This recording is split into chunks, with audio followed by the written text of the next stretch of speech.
Un hommage a été rendu aujourd'hui au premier magistrat de la commune d'Abobo par les jeunes. Ils étaient tous vêtus de blanc. Et puis un immeuble R+4 s'est effondré à Nono dans la commune de Kodi.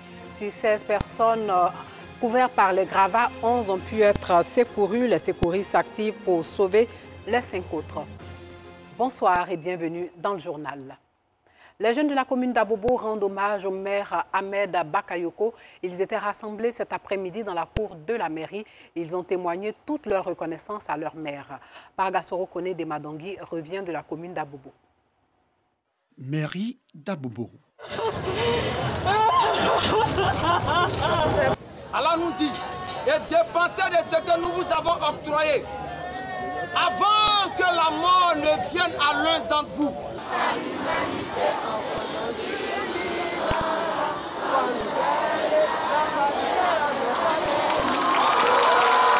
Ces jeunes de toutes les couches sociales, toutes les obédiences religieuses, de la société civile et de tous les partis politiques venus rendre hommage à leur maire. Ahmed Bakayoko, dit Ambak, rappelé à Dieu ce mercredi 10 mars. Il s'agissait pour eux de témoigner à ce grand homme d'État leur gratitude pour tous les efforts consentis pour le développement de leur commune et pour l'épanouissement de la jeunesse ivoirienne. Celui qui vient donc de nous quitter était tout pour la jeunesse d'Abobo. C'était celui-là même qui incarnait le véritable leader en qui les jeunes se reconnaissaient. Et donc les jeunes d'Abobo continuent de pleurer parce que celui qui vient de partir, on se pose la question de savoir dans combien d'années Dieu nous donnera un second Ahmed Bakayoko. Nous avons décidé de nous associer à cette initiative qui consiste à rendre hommage à notre mentor, à notre modèle, notre leader, le maire Ahmed Bakayoko, qui, comme vous le savez, est un modèle pour beaucoup de jeunes ivoiriens, et particulièrement la jeunesse d'Abobo, pour qui il représentait beaucoup d'espoir. Pour cette initiative, ces jeunes d'Abobo ont bénéficié du soutien des autorités communales qui, avec eux, pleurent le départ du premier magistrat de la commune. Notre premier magistrat, le premier ministre, son excellent Ahmed Bakayoko, a été toujours parmi les jeunes de la commune. Quand il est arrivé ici, au niveau de la commune, depuis 2018, il a fait de la jeunesse sa priorité. Parce qu'il a dit qu'on ne peut pas réussir une mission sans la jeunesse. Donc vraiment, je voudrais dire que cette action des jeunes est la bienvenue. Procession, dépôt de gerbes de fleurs et acclamations pour saluer la mémoire d'un homme de valeur et de développement. Des temps forts qui ont également marqué cette cérémonie d'hommage de la jeunesse d'Abobo au Premier ministre Ahmed Bakayoko.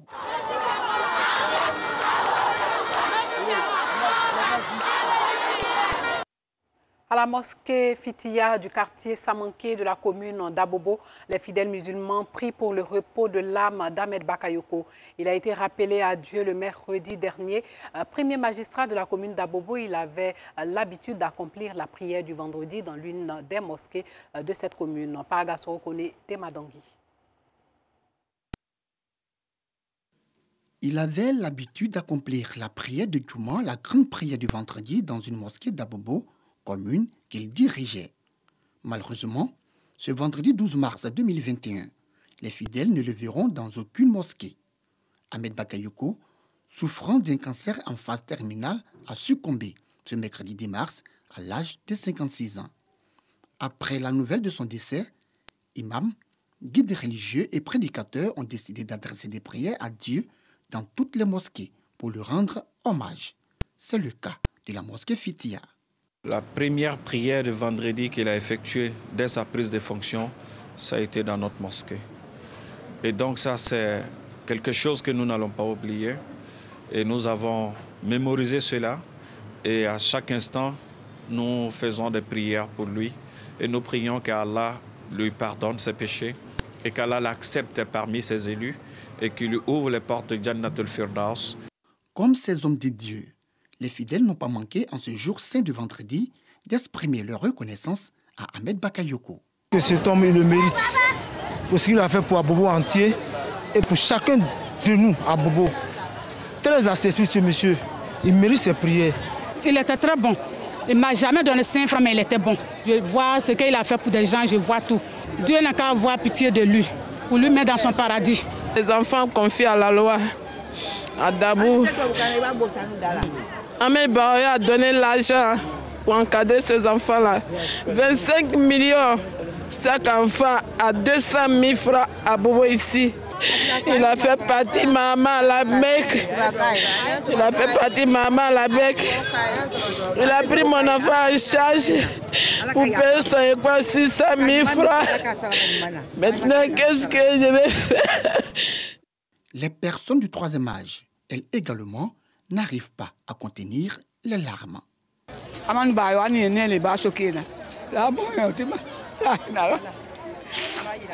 Malgré la douleur, malgré la tristesse, malgré les pleurs, elle trouve la force pour le bénir.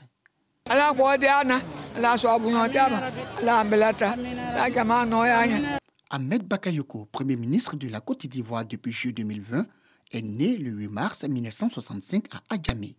Il part laissant derrière lui une femme et 4 enfants. Un peu loin d'Abobo, un immeuble de 4 étages s'est effondré cet après-midi à Anono, dans la commune de Cocody. 11 ouvriers travaillaient sur le chantier. Ils ont été sortis des gravats en vie. L'immeuble s'est effondré sur des habitations où se trouvaient des enfants et des adultes. Ano Sangaré nous rapporte les faits. Il est 16 h à la Riviera Anono, quand la 11e victime est sortie des décombres de cet immeuble R+4 qui s'est effondré. Il s'agit d'un ouvrier.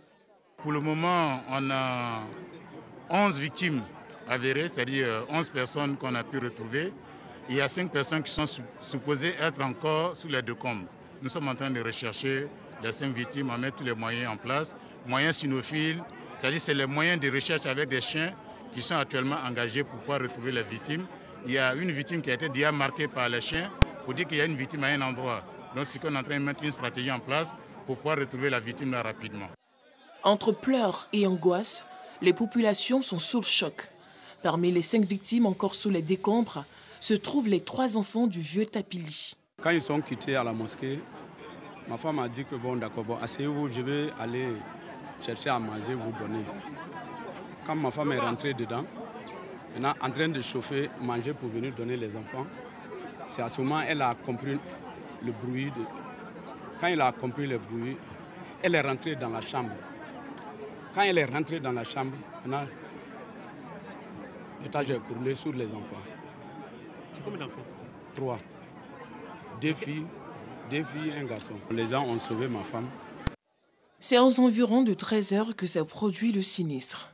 Arrivé sur les lieux pour s'enquérir de la situation, le chef du village d'Anono exprime son mécontentement.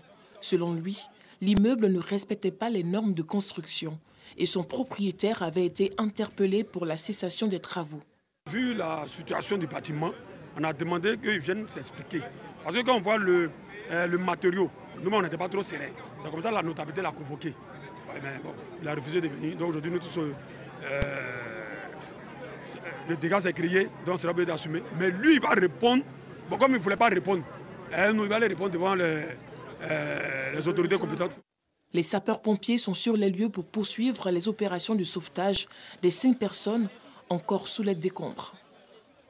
Sur les 5 personnes sous les gravats, les secouristes ont pu communiquer avec l'une d'entre elles. Il s'agit d'un enfant qu'ils essaient de sortir des décombres de l'immeuble. L'opération de secours se poursuit donc. Un mot d'économie. Comment améliorer le potentiel des entreprises ivoiriennes? La question était au cœur d'une formation dans la commune du Plateau. L'idée, aider les entreprises ivoiriennes à accéder aux marchés régionaux et internationaux dans un contexte de libéralisation des échanges.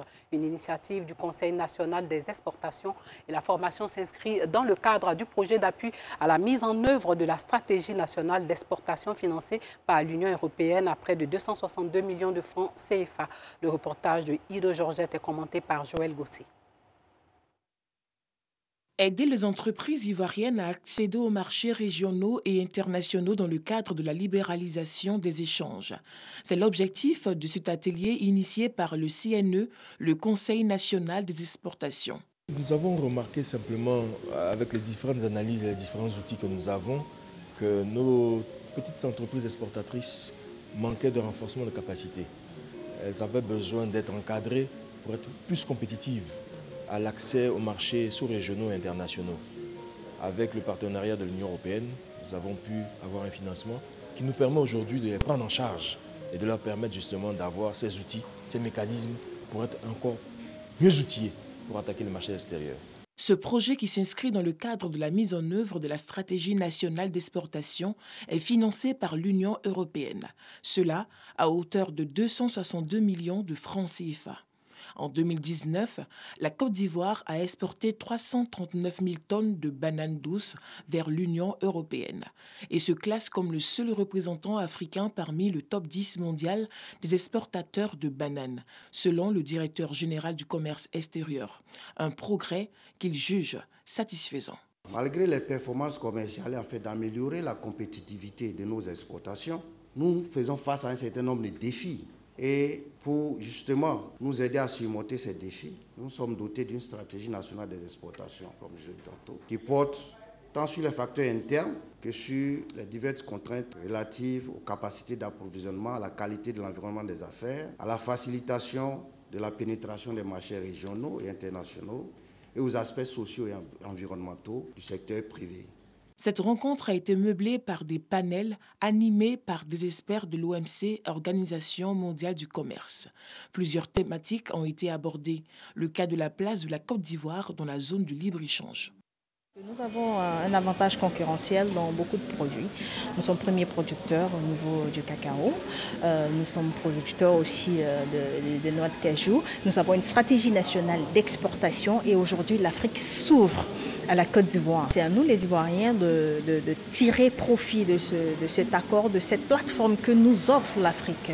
Créé en 2014 par décret, le Conseil national des exportations est l'organe consultatif sous la tutelle du ministère du Commerce et de l'Industrie. Il vise à accompagner les entreprises dans la mise en œuvre effective d'une stratégie de relance. La bibliothèque régionale d'Abidjan ouvre ses portes en novembre prochain dans la commune de Yopougon, ce lieu du savoir qui permet de s'évader, de voyager sans se déplacer, d'acquérir des connaissances sera fréquenté par au moins 1 million d'habitants. Le reportage de Anicette Conan, commenté par Alassane Drabo. Des livres, des dictionnaires, des revues de presse et des romans. La bibliothèque régionale d'Abidjan s'enrichit pour le bonheur des lecteurs. L'initiative est du ministère de la Culture et de la Francophonie. Objectif, promouvoir la lecture auprès des jeunes des communes peuplées, notamment Yopougon. Ce matin, notre joie est d'autant plus grande qu'il s'agit d'une réponse apportée à un besoin qui se fait sentir depuis plus d'une vingtaine d'années. C'est donc marque l'intérêt que l'État de Côte d'Ivoire, à travers le ministère, accorde aux livres, à la lecture, pour la promotion du savoir, de la connaissance. D'après un dicton, si on ne lit pas, on ne s'éduque pas, et si on ne s'éduque pas, on ne développe pas. Donc c'est un combat de connaissance, un combat de promotion du livre, à l'effet de promouvoir le développement intellectuel, ayant comme cible les élèves, étudiants et autres acteurs de recherche et de mémoire.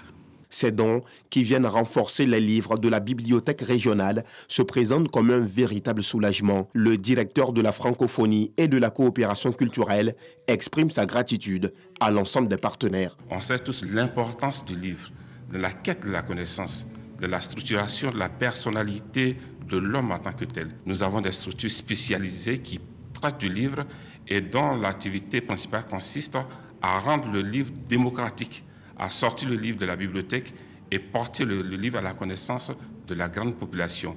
Lieu de recherche, d'apprentissage, d'échange, de formation, d'évasion et de loisirs, la bibliothèque régionale ouvrira officiellement ses portes en novembre 2021. Football, le Sud-Africain Patrice Motsepe, seul candidat en lice, a été désigné président de la Confédération africaine de football aujourd'hui lors de la 43e Assemblée générale de l'organisation à Rabat au Maroc. Il succède ainsi au Malgache Ahmad Ahmad, suspendu de ses fonctions en 2019 avant la fin de son mandat pour plusieurs violations éthiques dont la distribution de cadeaux et le détournement de fonds. Le Sénégalais Augustin Senghor, le Mauritanien Ahmed Yaya et l'Ivoirien Jacques Anouma se sont ralliés à sa candidature quelques jours avant le vote. Les trois ont obtenu en contrepartie la garantie de poste respectivement de premier et second vice-président et de conseiller du futur président. Il est maintenant le président avec un programme commun. Et pour finir, sachez que des hommes armés ont attaqué jeudi soir une école dans le nord du Nigeria, enlevant plusieurs élèves dont le nombre exact reste à confirmer. Il s'agit de la 4e attaque d'école en moins de 3 mois dans le nord-ouest et le centre du Nigeria, où des groupes appelés bandits par les autorités attaquent des villages, volent du bétail et pratiquent des enlèvements contre rançon depuis une dizaine d'années. Il s'agit d'un établissement secondaire de la localité de Mando, situé dans l'état de Kaduna. Au moment de l'attaque, près de 300 élèves se trouvaient dans cette école, mais le nombre d'étudiants, comme je l'ai dit plus haut, le nombre d'étudiants kidnappés restait flou ce matin. Selon les témoignages d'élèves, les ravisseurs n'ont enlevé que des filles. C'est sur cette information que s'achève ce journal. Portez-vous bien.